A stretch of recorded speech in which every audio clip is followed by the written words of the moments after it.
Assalamualaikum warahmatullahi wabarakatuh. Pada kesempatan kali ini, kita akan membahas tentang tanda dan gejala cedera atau trauma atau injuri kepala. Disusun oleh Dr. Ardik Lahdimawan, spesialis bedah saraf, konsultan. Departemen Ilmu Bedah, Fakultas Kedokteran. Universitas Lambung Mangkurat, RSUD Ulin. Sebelum dilanjutkan, marilah kita membaca basmalah bersama-sama. Bismillahirrahmanirrahim. Untuk referensi, ada buku atau textbook yang berbahasa Inggris dan ada yang berbahasa Indonesia, termasuk buku ajar ilmu bedah saraf yang saya susun. Yang jadi pertanyaan adalah, kira-kira buku mana ya yang dijamin penulisnya 100% benar? Dari sekian banyak buku, sepertinya tidak ada yang penulisnya menjamin buku yang ditulisnya 100% benar, termasuk saya. Terus, memang adakah buku yang dijamin 100% benar oleh penulisnya? Ya ada. Ada satu buku atau textbook yang oleh penulisnya dijamin 100% kebenarannya, yaitu Al-Quran. Hal ini silahkan dikaji lebih lanjut. Sebagai buktinya, ada ayat dalam Al-Quran yang isinya menjamin 100% kebenarannya. Ayat tersebut berbunyi sebagai berikut. Kitab Al-Quran ini tidak ada keraguan padanya, petunjuk bagi mereka yang bertakwa. Quran Surah Al-Baqarah ayat 2. Video berikut adalah contoh kasus cedera kepala. Bisa terjadi kapan saja dan di mana saja.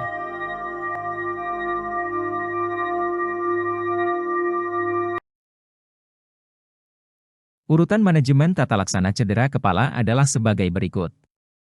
1. Identitas pasien. 2. Keluhan utama. 3. Anamnesa. 4. Pemeriksaan fisik. 5. Diagnosa klinis, umumnya tanpa diferensial diagnosis. 6. Pemeriksaan penunjang. 7. Diagnosa kerja. 8. Treatment atau penanganan. Urutan ini dalam kondisi tidak gawat darurat. Bila dalam kondisi gawat darurat, urutan berubah yaitu treatment lebih diutamakan. Atau dikerjakan secara simultan. 1. Identitas pasien diantaranya adalah sebagai berikut. Nama. Umur. Jenis kelamin. Alamat. Pekerjaan. Status pembayaran. Keluarga terdekat. Nomor kontak yang bisa dihubungi. Dan lain-lain. Antara rumah sakit yang satu dengan rumah sakit lainnya bisa berbeda. 2. Keluhan utama. Keluhan utama yang paling sering didapatkan adalah penurunan kesadaran, yaitu GCS kurang dari 15. Cara memeriksa dan menilai GCS, silahkan simak terus video ini. Bila pasien sadar, yaitu GCS 15, maka cari keluhan utama lain yang berkaitan dengan cedera kepala, seperti nyeri kepala atau vertigo, luka atau memar atau jejas atau hematom, muntah, kejang, pendarahan hidung, mulut atau telinga disingkat PTHM, amnesia, sangat jarang, atau defisit neurologis lainnya bila didapatkan, seperti hemiparese, gangguan visus, dan lain-lain. 3. Anamnesa. A. Riwayat penyakit sekarang atau RPS. B. Apakah pernah mengalami trauma kepala sebelumnya? C. Riwayat penyakit dahulu atau RPD. D. Riwayat penyakit penyerta. E. Riwayat rujukan. F. Riwayat penyakit keluarga atau RPK. RPK tidak perlu ditanyakan karena tidak ada kaitannya dengan trauma yang diderita oleh pasien saat ini. Hal ini penting, terutama saat menghadapi ujian OSCE. A.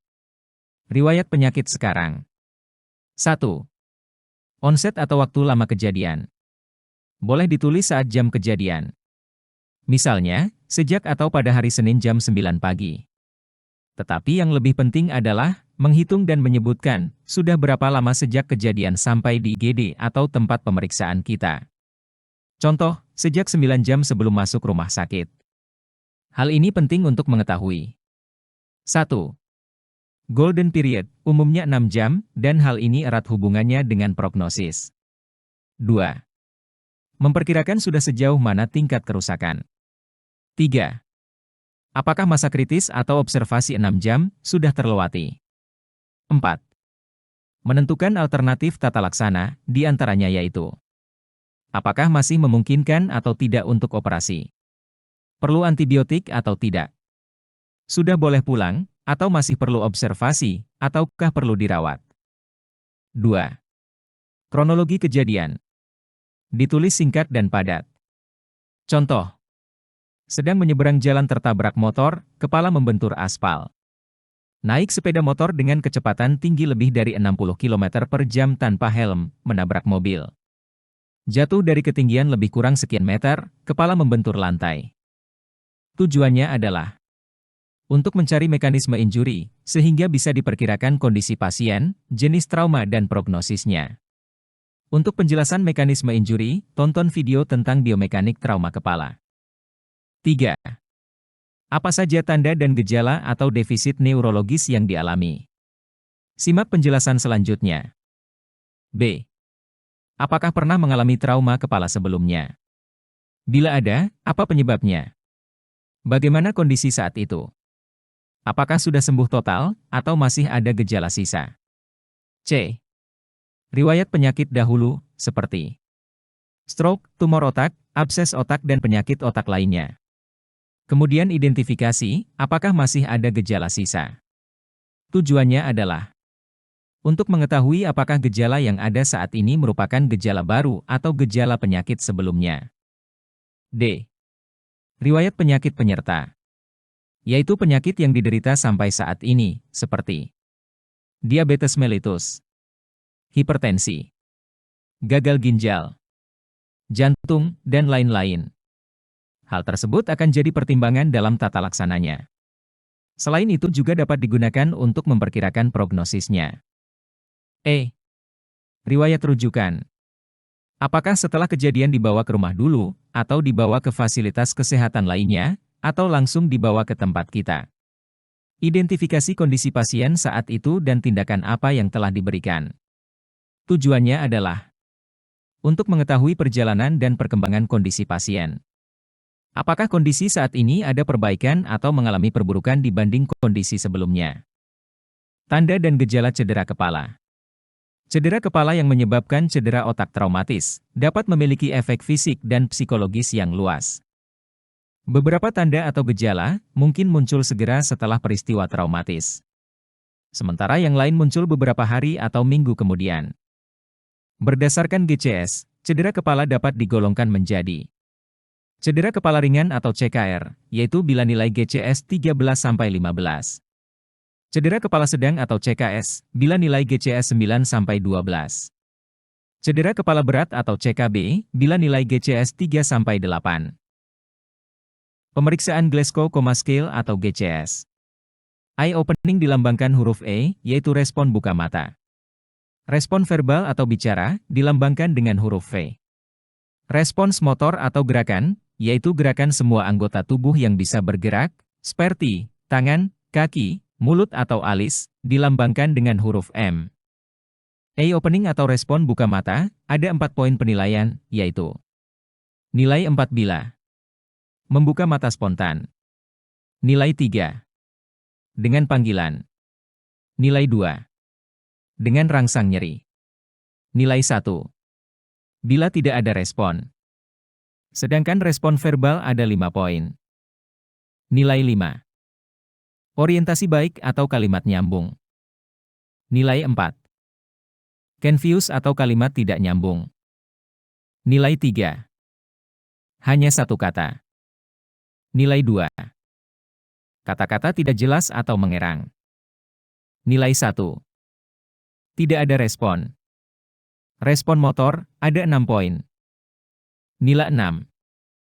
Obey command atau ikut perintah. Nilai 5. Dapat melokalisir nyeri. Nilai 4. Fleksi normal atau withdrawal yaitu menghindari stimulus nyeri. Nilai 3. Fleksi abnormal atau dekortikasi. Nilai 2. Ekstensi atau deserebrasi. Nilai 1. Bila tidak ada respon. Terkadang sulit untuk membedakan nilai 4 dan 5. Maka, batas nilai 4 dan 5 adalah bahu. Nilai 5. bila gerakannya melebihi bahu. Dan nilai 4, bila gerakannya tidak melebihi bahu. Cedera kepala ringan. 1. Gejala fisik. Pingsan, dari beberapa menit hingga jam. Tidak pingsan, tetapi mengalami linglung atau disorientasi. Nyeri kepala atau vertigo atau dizziness yaitu pusing atau kehilangan keseimbangan. Ringan, bila bisa berjalan. Sedang, bila bisa duduk lebih dari 1 jam. Berat, bila tidak bisa bangun atau bisa duduk tapi kurang dari 15 menit. Muntah, frekuensinya, berapa kali? Kejang, frekuensinya berapa kali? Cairan bening mengalir dari hidung atau telinga. Kelelahan atau mengantuk. Masalah dengan ucapan, baik afasia motorik ataupun sensorik. Kesulitan tidur, atau insomnia. Atau tidur lebih lama dari biasanya, tapi harus dibedakan dengan keadaan tidak sadar. 2. Gejala sensorik. Yaitu, penglihatan kabur atau gangguan visus. Telinga berdenging atau tinnitus. Rasa tidak enak di mulut. Hilangnya kemampuan untuk mencium atau anosmia. Kepekaan terhadap cahaya atau suara. 3. Gejala kognitif atau mental. Masalah memori atau amnesia atau gangguan konsentrasi. Perubahan suasana hati atau mood swing. Merasa tertekan atau cemas. Cedera kepala sedang sampai berat. Dapat mencakup salah satu dari tanda dan gejala cedera kepala ringan, ditambah gejala berikut yang mungkin muncul dalam beberapa jam, hingga beberapa hari setelah cedera kepala. 1. Gejala fisik. Dapat berupa kehilangan kesadaran dari beberapa menit hingga berjam-jam. Sakit kepala terus-menerus, atau sakit kepala yang memburuk. Muntah berulang. Kejang berulang. Pelebaran salah satu atau kedua pupil mata. Ketidakmampuan untuk bangun dari tidur. Kelemahan atau mati rasa pada jari tangan dan kaki. Kehilangan koordinasi. 2. Gejala kognitif atau mental. Di antaranya adalah kebingungan yang mendalam, agitasi, agresif, atau perilaku tidak biasa lainnya. Bicara cadel. Koma dan gangguan kesadaran lainnya. Cedera kepala pada bayi dan anak. Hati-hati. Karena bayi dan anak kecil dengan cedera otak, mungkin tidak dapat mengkomunikasikan apa yang dirasakannya. Seperti sakit kepala, masalah sensorik, kebingungan, dan gejala lainnya. Sehingga, hal-hal yang perlu diamati pada anak dengan cedera otak traumatis adalah perubahan kebiasaan makan atau menyusui. Menangis terus-menerus dan tidak dapat dihibur. Lekas marah yang tidak biasa. Perubahan kemampuan dalam memperhatikan atau gangguan konsentrasi. Ngantuk terus-menerus atau perubahan kebiasaan tidur. Kejang. Tampak sedih atau depresi. Kehilangan minat pada mainan atau aktivitas favorit. Pemeriksaan fisik. Yaitu dengan menggunakan metode primary survey dan secondary survey. Pada primary survey, komponennya adalah A, B, C, D, E. A untuk airway, B, breathing, C, circulating, di mana pemeriksaan ABC dengan metode look, listen, feel. Saat ujian OSCE dengan kasus head injury, umumnya ABC-nya dibuat normal. Sedangkan D, untuk disability, yaitu dengan melakukan pemeriksaan mini neurologis. Di mana komponen mini neurologisnya adalah 1. GCS, nilainya antara 3–15. 2. Pupil, apakah isokor atau anisokor? 3. Motor, periksa apakah ada hemiparese atau tidak.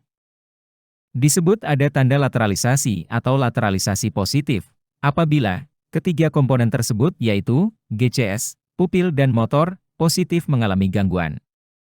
Sedangkan lateralisasi negatif, apabila minimal salah satu dari GCS, pupil dan motor, normal. Sedangkan E, untuk exposure atau environment, ada dua prinsip. 1. Lihat seluruh permukaan tubuh. Untuk melihat bagian belakang, maka harus dilakukan lock roll. 2. Keep warm, yaitu tetap menjaga suhu tubuh agar tetap hangat alias tidak hipotermi, dengan cara ditutup menggunakan selimut atau kain. Pada secondary survey, prinsipnya adalah 1. Ampel, yaitu alergi, medikasi, past medical history, last mile, events of the injury. 2. Head to toe, yaitu dari ujung kepala sampai ujung kaki. And see all orifice abnormalities, yaitu lihat kelainan semua lubang yang ada pada tubuh. 3. Prinsip 6B, yaitu breath, blood, brain, bladder, bowel dan bone. Setelah primary survey dan secondary survey clear, maka dapat dilihat atau diperiksa. Status lokalis. Periksa luka-luka atau jejas yang diderita. Misalnya, subgaleal hematom, memar atau luka robek di kulit, fraktur tulang tengkorak. Kemudian identifikasi jenis, lokasi dan ukuran luka. 5. Diagnosa klinis, yaitu sesuai nilai GCS, apakah CKR, CKS, atau CKB, ditambah kelainan yang didapatkan dari pemeriksaan fisik. Contoh, CKS, ditambah subgaleal hematom parietal kanan. 6. Pemeriksaan penunjang. Bisa menggunakan X-ray, CT scan, bila ada indikasi. MRI, jarang dilakukan terutama pada trauma akut. Sambil menunggu hasil pemeriksaan penunjang, maka dapat dilakukan pemasangan, kateter, NGT, dan lain-lain. Indikasi pemeriksaan neuroimaging pada trauma kepala. X-ray, yaitu apabila ada riwayat trauma kepala, disertai jejas yang signifikan. Tidak perlu dikerjakan X-ray, bila ada modalitas pemeriksaan CT scan, atau ada penurunan kesadaran atau defisit neurologis yang signifikan. Maka tangani kegawat daruratannya terlebih dahulu, kemudian langsung dikirim ke fasilitas kesehatan yang ada dokter bedah sarafnya dan pemeriksaan CT scan. Indikasi CT scan. Apabila didapatkan minimal satu dari kelainan berikut. GCS 13 atau kurang, yang menetap hingga 2 jam post-trauma. GCS 14-15 dengan disertai 1. Pada X-ray didapatkan fraktur tengkorak seperti fraktur linear, fraktur impresi dan lainnya. 2. Riwayat pingsan lebih dari 15 menit. 3. Ada riwayat lucid interval. 4. Amnesia anterograd atau retrograd yang menetap lebih dari 30 menit. 5. Kejang pasca trauma atau PTS. 6. Gangguan kewaspadaan atau kebiasaan atau kognitif yang menetap. 7. Muntah spontan, yaitu muntah tanpa disertai rasa mual, lebih dari 2 kali. 8. Nyeri kepala sedang sampai berat. 9. Kecurigaan adanya gangguan koagulopati, seperti penggunaan warfarin atau alkohol. 10. Umur lebih dari 65 tahun. 11. Defisit neurologis vokal. 12. Ada tanda fraktur basis, seperti otore, rhinore, brill hematom atau betel sain. 13. Multiple trauma. 14. Mekanisme injuri yang berat atau berbahaya. Misalnya, pejalan kaki yang ditabrak kendaraan, atau naik mobil jatuh ke jurang. 7. Diagnosa kerja, yaitu diagnosa klinis, ditambah dengan hasil pemeriksaan penunjang. Contoh, CKS, ditambah subgaleal hematom parietal kanan, ditambah fraktur linear calvaria parietal kanan, ditambah IDH parietal kanan. 8. Tata laksana. Konservatif yaitu menggunakan medikamentosa atau farmakologi. Operatif atau non-farmakologi bila ada indikasi. Seperti burhole, kraniotomi, kraniektomi, kranioplasti, external ventricular drainase atau EVD, VP-SAN, dan lain-lain. Tata laksana cedera kepala selengkapnya akan dibahas dalam video tersendiri. Sekian pembahasan kita kali ini. Tetap tenang dan ucapkan alhamdulillah. Terima kasih atas perhatiannya, sampai jumpa di video berikutnya. Salam Kampus Bungas. Akhir kata, wassalamualaikum warahmatullahi wabarakatuh.